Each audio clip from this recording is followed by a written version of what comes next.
Hello everyone, and welcome to the channel. Before we dive into today's story, we just wanted to take a quick second to say thank you all for watching. We truly appreciate your support.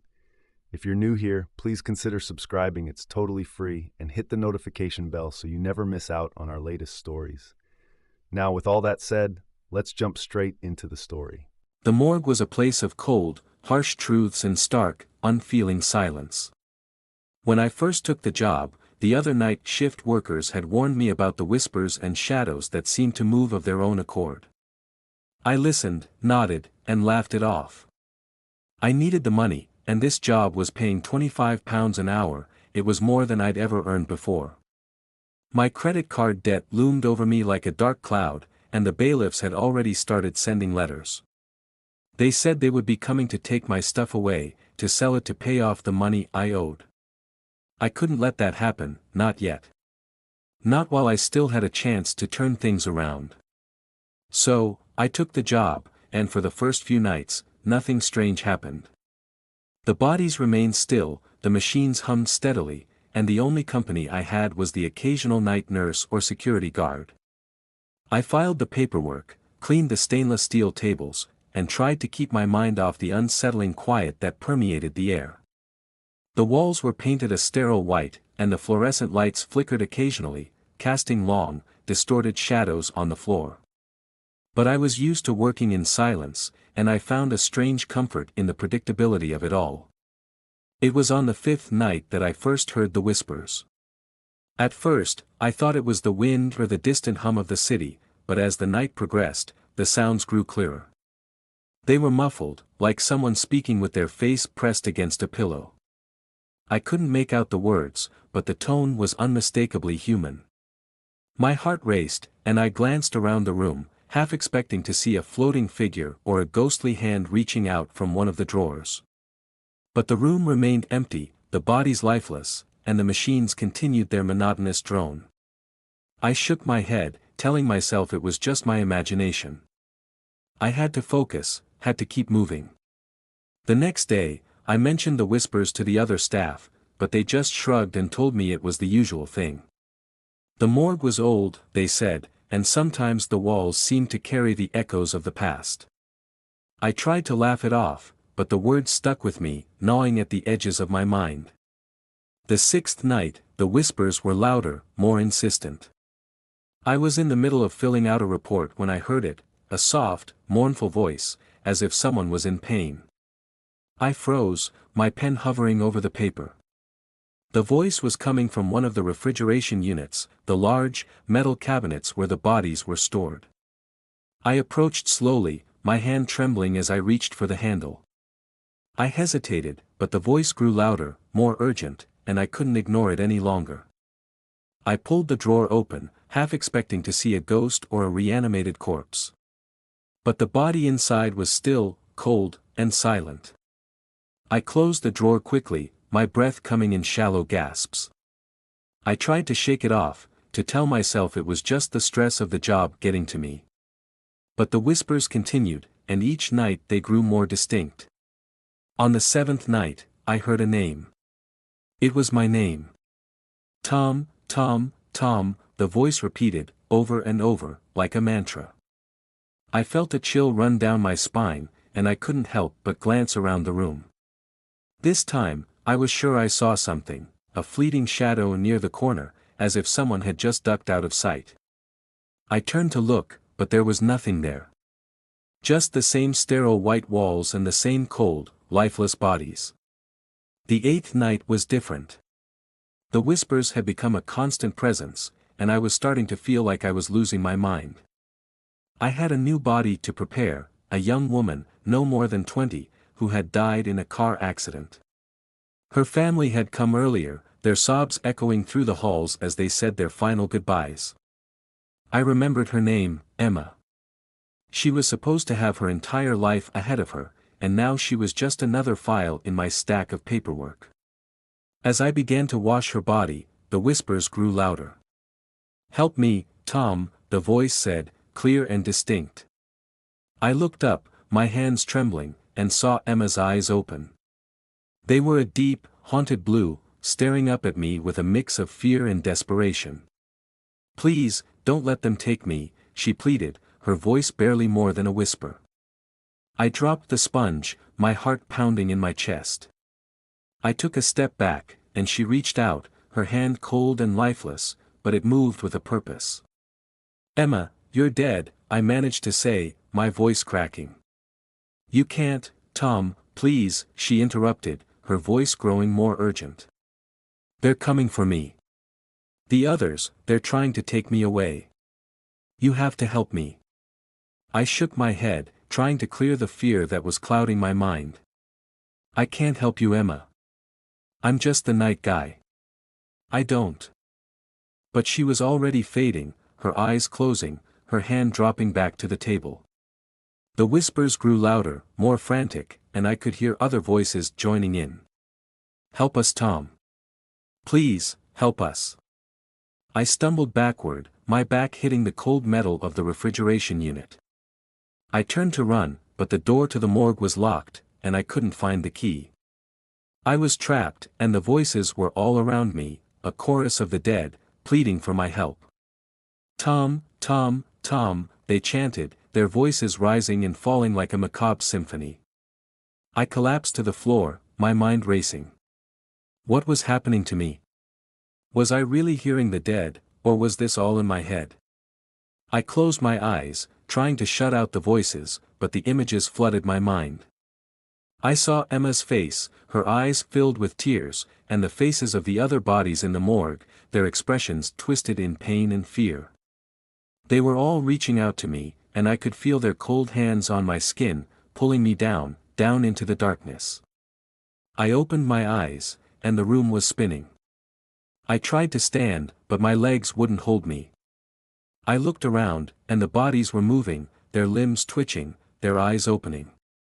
They were all alive, or at least, they seemed to be. I saw a man in his 60s, his face contorted in rage. Why won't you help us, Tom? He growled, his voice deep and menacing. We need you. We need you to save us. I tried to scream, but no sound came out. The bodies were surrounding me, their cold hands touching me, their voices filling the air. Help us, Tom. Help us, Tom, help us, Tom, they whispered, over and over, a relentless chant that seemed to echo through the walls of the morgue. I closed my eyes, trying to block out the voices, but the darkness was worse. I saw visions of their lives, their deaths, their unfulfilled dreams. I saw Emma's smile, her laughter, and the bright future she had always imagined. I saw the old man's family, his children and grandchildren, and the joy he had once felt in their presence. And I saw their pain, their fear, and the dark, twisted fates that had brought them to this place. I opened my eyes, and the bodies were closer now, their faces inches from mine. Please, Tom, Emma said, her voice breaking. You're our only hope. You can free us. I shook my head, my mind reeling. I don't know how to help you, I whispered, my voice barely audible. I'm just a man, a night worker. I don't have the power to, but you do, another voice said, this one belonging to a young boy, no more than 10. You have the power to listen, to remember. They can't take you, Tom. You're still alive.